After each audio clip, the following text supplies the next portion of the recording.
देखिए हम बढ़ रहे थे, हम इन दोनों गोलों क्या कर लें, थोड़ा सा दूर दूर कर लें।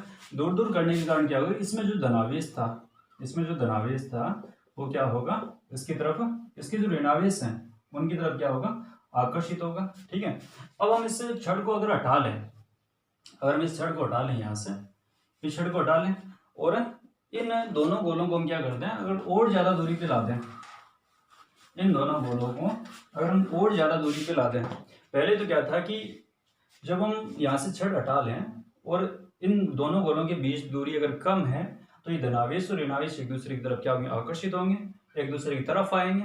अब इन दोनों गोलों के बीच की दूरी को अगर हम बढ़ा दें और छड़ को यहाँ से हटा लें, जैसे ये दिखा सकते हैं कि ये जो गोला था और इस गोले को हम यहाँ तक लेके आ गए। ठीक है, और यहाँ पे हमारे पास क्या है, सॉरी यहाँ पे हम छड़ तो हटा ही लें। अब इन दोनों गोलों के पास जो धनावेश होगा, जैसे मान लो इस गोले के पास जो धनावेश होगा वो क्या होगा, पूरे भाग में फैल जाएगा। ठीक है, पूरे भाग में फैल जाएगा क्योंकि धनावेश एक दूसरे को क्या करेंगे, प्रतिकर्षित करेंगे। ठीक है, और धनावेश फैल के कहाँ पे आ जाएगा, सतह पे आ जाएगा। ठीक है, ऐसे ही इसमें होगा, ऐसे ही इसमें हो जाएगा। ऋणावेश जो होगा वो भी क्या हो जाएगा, ऋणावेश जो होगा वो भी क्या हो जाएगा, फैल जाएगा। और फैलने के बाद में क्या हो जाएगा, फैलने के बाद में क्या हो जाएगा, इसकी सतह पे आ जाएगा। ठीक है, अब इसमें देखो कि इस गोले के पास धनावेश है, इस गोले के पास क्या ऋणावेश है। अगर इस गोले को हम क्या कर दें, भू संपर्कित कर दें, भू संपर्कित का मतलब होता है भूमि से जोड़ दें, पृथ्वी से जोड़ दें। पृथ्वी क्या होती है, पृथ्वी शून्य विभव पर हम पृथ्वी को मानते हैं, और साथ में ये ध्यान में रखते हैं कि पृथ्वी से हम कितना भी आवेश हम बाहर निकाल लें उसका विभव वही रहता है, उसके विभव में कोई परिवर्तन नहीं आता। जैसे हम ये कह सकते हैं कि महासागर है, महासागर से अगर हम 1 गिलास पानी निकालें उसके पानी में कोई परिवर्तन नहीं आता।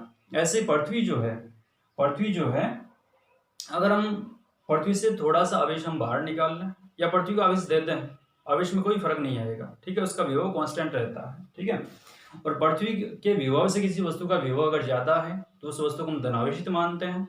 ठीक है, और पृथ्वी उसको हम ये कह सकते हैं धन विभव पर है वो, और अगर उस पृथ्वी से विभव किसी वस्तु का कम है तो ऋण विभव पर है वस्तु। ठीक है, अब जो धनावेश होगा वो क्या किस में चला जाएगा, पृथ्वी में चला जाएगा। पृथ्वी में जाने के बाद में इस गोले के पास कोई आवेश नहीं रहेगा। अगर यहाँ पे धनावेश होता तो उतना ही ऋणावेश पृथ्वी से आता। गति कौन करेगा, केवल ऋणावेश से गति करेगा। अब ये वाला जो भाग होगा, ये वाला जो भाग होगा वो क्या होगा, ये वाला जो भाग होगा ये किससे हो जाएगा, ये किस में चला जाएगा, पृथ्वी में चला जाएगा। तो हमने क्या किया, हम छड़ शुरुआत में कौन से लेके आ रहे थे, छड़ हम ऋणावेशित लेके आ रहे थे। ठीक है, छड़ हम कौन से लेके आ रहे थे, ऋणावेशित। और ऋणावेशित छड़ से हमने क्या किया, गोले को या जो वस्तु थी उसका एक उसकी तरफ वाला भाग जो था, यानी ऋणावेशित छड़ की तरफ वाला जो भाग था उसके पास जो भाग था उसको हमने क्या किया, विपरीत प्रकृति का आवेशित कर दिया।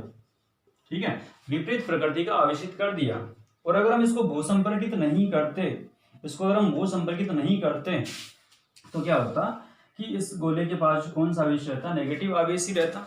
ठीक है, इस गोले के पास नेगेटिव आवेश रहता है, यानी दूर वाली जो सतह होती है, वस्तु की जो दूर वाली सतह होती है, जैसे मान लो ये वस्तु है, जैसे हम ये कह रहे हैं कि ये वस्तु है, ये छड़ हम लेके आए। ठीक है, तो पास वाली जो सतह होगी वो इसके विपरीत बनेगी। अगर हम ऋणावेशित छड़ लेके आ रहे हैं तो ये वाली जो सतह बनेगी वो धनावेशित बन जाएगी, और दूर वाली जो सतह बनेगी वो ऋणावेशित बनेगी, यानी उसी समान प्रकृति का आवेश दूर वाली सतह पे आएगा। ठीक है, जैसे हम ऋणावेशित छड़ लेके आ रहे थे, ये ऋणावेशित छड़ है, इस वस्तु के पास अगर हम लेके आए तो इस भाग पर कौन सा आवेश आएगा, पॉजिटिव आवेश आएगा, इस भाग पे कौन सा आवेश आएगा, नेगेटिव आवेश आएगा। ठीक है, समझ रहे हैं आप।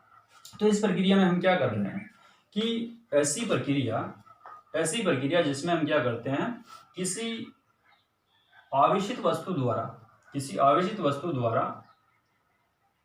अनावेशित या उदासीन वस्तु की एक तरफ की सतह पर विपरीत प्रकृति का आवेश, और दूर वाली सतह पर हम क्या करते हैं, उसी प्रकृति का आवेश उत्पन्न करते हैं। इस प्रक्रिया को हम क्या कहते हैं, प्रेरण द्वारा आवेशन कहते हैं। ठीक है, तो प्रेरण द्वारा आवेशन में आपको ये ध्यान में रखना है, प्रेरण द्वारा आवेशन में आपको ये ध्यान में रखना है कि हम क्या कर रहे हैं कि जो आवेशित छड़ हम लेके आ रहे हैं, आवेशित छड़ जो हम लेके आ रहे हैं उसके सामने, आवेशित छड़ जो हम लेके आ रहे हैं अनावेशित वस्तु के पास, तो इसके सामने वाली जो पास वाली जो सतह होगी वो तो विपरीत प्रकृति की बनेगी, और दूर वाली जो सतह बनेगी वो क्या बनेगी, समान प्रकृति की बनेगी। ठीक है, और अगर हम यहाँ पे इसको क्या करते हैं, वो संपर्कित कर दें, तो ये वाला जो आवेश होगा किसमें चला जाएगा, भूमि में चला जाएगा, और ये जो वस्तु बनेगी या जो गोला बनेगा कौन सा आवेशित बन जाएगा, यानी यहाँ पे प्लस का क्या है, आधिक्य है, तो ये क्या बन जाएगा, धन आवेशित बन जाएगा। ठीक है, तो विपरीत प्रकृति का आवेश उत्पन्न कर रहे हैं। ठीक है, विपरीत प्रकृति का आवेश उत्पन्न कर रहे हैं, ये जो विधि है वो कौन सी है, प्रेरण द्वारा आवेशन है। ठीक है, या तो हम ये कह सकते हैं कि ऐसी प्रक्रिया जिसके द्वारा हम क्या कर सकते हैं, एक आवेशित वस्तु द्वारा अनावेशित वस्तु की पास वाली सतह पर हम विपरीत प्रकृति का आवेश और दूर वाली सतह पर हम क्या करते हैं, उसी प्रकृति का आवेश उत्पन्न कर देते हैं। इस प्रक्रिया को हम क्या कहते हैं, प्रेरण द्वारा आवेशन कहते हैं। या फिर हम ये कहते हैं कि एक आवेशित वस्तु द्वारा एक उदासीन या अनावेशित वस्तु पर विपरीत प्रकृति का आवेश उत्पन्न करने की जो विधि होती है उसे हम क्या कहते हैं, प्रेरण द्वारा आवेशन कहते हैं। ठीक है, ये जो आवेश उत्पन्न हो रहे हैं ये आवेश कौन से कहलाते हैं, प्रेरित आवेश कहलाते हैं। ठीक है, तो प्रेरण द्वारा आवेशन जो है आप समझ सकते हो कि जैसे हमने एक शुरुआत में उदाहरण लिया था पेन वाला, उसमें कागज की तरफ पेन की तरफ कागज के टुकड़े, या फिर कंघी वाला उदाहरण हम ले सकते हैं, कंघी को हमने बालों से रगड़ा और रेत के कणों की तरफ हम लेके गए, जैसे हम ये कहते हैं कि ये कंघी है। ठीक है, और यहाँ पे रेत के कण है, एक थोड़ा सा बड़ा कण हम दिखा दें यहाँ पर, ये जैसे मान लो कि रेत का कण है, इतना बड़ा नहीं होगा, थोड़ा सा समझने के लिए हम बता रहे हैं। जैसे कंघी ये है, ठीक है, कंघी को हमने बालों से रगड़ा, रब किया, बालों से रगड़ने के बाद क्या होगा, इसके पास आवेश आ जाएगा। ठीक है, इसके पास आवेश आ जाएगा। अब हम क्या करते हैं, रेत के कण के पास अगर इस कंघी को लेके जाते हैं तो ये रेत का कण इसकी तरफ आकर्षित हो जाएगा। क्यों हो जाएगा, क्योंकि छड़ जिस आवेश से बनी हुई है, जो आवेश इस कंघी के पास है, उसी प्रकृति का आवेश इसकी इस कण के दूर वाली साइड उत्पन्न होगा, और इसके पास वाली साइड कौन सा आवेश उत्पन्न होगा, विपरीत प्रकृति का आवेश उत्पन्न होगा। जैसे हम ये कहते हैं कि इस छड़ को हमने क्या किया, इस कंघी को हमने क्या किया, मान लो कि धनावेशित किया। ठीक है, तो ये जो रेत का कण है, इसके दूर वाली सतह पे क्या होगा, पॉजिटिव आएगा, और इसके पास वाली सतह पे क्या आएगा, नेगेटिव आएगा। ठीक है, उल्टा आवेश आएगा, पास वाली सतह पे उल्टा आएगा, विपरीत प्रकृति का आएगा, दूर वाली सतह पे क्या आएगा, उसी प्रकृति का आवेश आएगा, किसमें, प्रेरण द्वारा आवेशन में। अब प्लस और माइनस के बीच क्या होगा, आकर्षण बल काम करेगा, और प्लस के बीच क्या होगा, प्रतिकर्षण बल काम करेगा। यहाँ पे पास वाली सतह के बीच आकर्षण बल और दूर वाली सतह क्या करेगी, इसको प्रतिकर्षित करेगी। ठीक है, लेकिन ये जो बल होता है किस पे डिपेंड करता है, दूरी पे। F समानुपाती हम क्या लिखते हैं, 1/r²। अब ये वाली जो सतह है ये पास है, और ये वाली सतह क्या है, दूर है, तो ज्यादा बल कौन सा प्रभावी होगा, आकर्षण बल प्रभावी होने के कारण धूल के कण जो होते हैं वो कंघी की तरफ आ जाते हैं। ठीक है, तो ये जो आवेशित वस्तु है दूसरी वस्तुओं को आकर्षित, या हल्के कागज के टुकड़े हैं, रेत के कण हैं, उनको अपनी तरफ आकर्षित क्यों करती है, इसका कारण यही होता है कि पास वाली जो सतह, जो अनावेशित वस्तु है, जैसे अभी हमने देखा कि धूल के कण जो है वो अनावेशित हैं। ठीक है, अनावेशित वस्तु जो होगी उसकी पास वाली सतह विपरीत प्रकृति का आवेश उत्पन्न करेगी, दूर वाली सतह उसी समान प्रकृति का आवेश उत्पन्न करेगी, और दूर वाली सतह दूर होती है तो बल कम लगेगा, पास वाली सतह पास में बल ज्यादा लगेगा, इसलिए आकर्षण बल नेट बल होगा, यहाँ पे आकर्षण बल लगेगा, इसलिए कंघी क्या करेगी, धूल के कणों को अपनी तरफ क्या कर लेगी, आकर्षित कर लेगी। ठीक है, ये प्रेरण द्वारा आवेशन में आप देख सकते हैं। अब देखो कोई वस्तु आवेशित है या नहीं है। ठीक है, यानी दो वस्तुएं हमने ली, जैसे हमने एक प्लस आवेशित, एक दूसरी धन आवेशित वस्तु हमने ली, ये दोनों वस्तु हम पास में रख रहे हैं। ठीक है, इन दोनों के बीच में प्रतिकर्षण बल लगा, हमने कहा कि ये दोनों वस्तुएं क्या है, आकर्षित, ये दोनों वस्तुएं कैसी हैं, आवेशित हैं, आवेशित हैं। ठीक है, अब देखो हमने यहाँ पे प्लस ले रहा, यहाँ पे हमने माइनस लिया, ये दोनों वस्तुएं क्या कर रही हैं, ये ऋणावेशित वस्तु है, ये धनावेशित वस्तु है, दोनों वस्तुएं एक दूसरे क्या करेंगी, आकर्षित करेंगी। हमने कह दिया कि ये वस्तुएं कैसी हैं, कह सकते हैं, हमने कह दिया कि दोनों वस्तुएं कैसी हैं, आवेशित हैं, कह सकते हैं, हर समय नहीं कह सकते। ठीक है, तो आपको ये ध्यान में रखना है, क्योंकि एक आवेशित और एक अनावेशित वस्तु के बीच में भी आकर्षण बल लग सकता है, यानी एक आवेशित दूसरी आवेशित, इन दोनों के बीच में एक अगर विपरीत प्रकृति की आवेशित वस्तुएं हैं तो उन दोनों के बीच में आकर्षण बल लगेगा, वो तो लगना ही है। लेकिन आकर्षण बल किसके बीच में लग सकता है? एक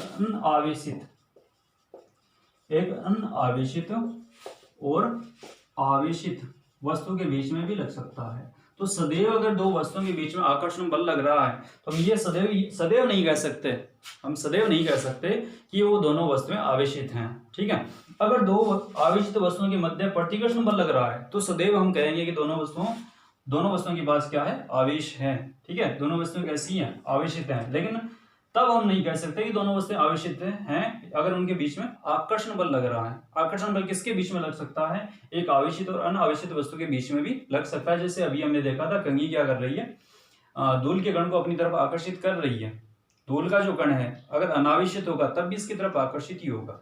ठीक है, अनावेशित होगा क्योंकि वहां पे टोटल आवेश, जब तक हम धूल के कण को भू संपर्कित नहीं करेंगे टोटल आवेश जीरो ही रहेगा, उसके पास नेट आवेश नहीं आएगा। इसलिए वो धूल का जो कण है कैसा आवेशित है? अनावेशित है या फिर उदासीन है। ठीक है, तो आपको ये बात ध्यान में रखनी है कि विद्युतीकरण का, या फिर हम ये कहते हैं कि दो वस्तुएं आवेशित हैं या नहीं है, विद्युतीकरण का सही, यानी विद्युतीकरण का सही अगर हम ये देखें, विद्युतीकरण का, या फिर हम कोई दो वस्तुएं आवेशित हैं या नहीं है, विद्युतीकरण का सही सहसूचन यानी हमें पता लगे केवल किससे हो सकता है? केवल प्रतिकर्षण से संभव है, केवल प्रतिकर्षण से ही संभव है, क्योंकि आकर्षण बल तो एक आवेशित और अनावेशित वस्तु के मध्य भी लग सकता है। ठीक है, तो आपको ध्यान में रखना है कि प्रतिकर्षण जो है, प्रतिकर्षण के आधार पर ही हम बताएंगे कि वो दो वस्तुएं आवेशित हैं या नहीं है। ठीक है, और आकर्षण अगर लग रहा है तो ये जरूरी नहीं है कि दोनों वस्तुएं आवेशित ही हैं। ठीक है, बाकी हम कल पढ़ेंगे। ओके।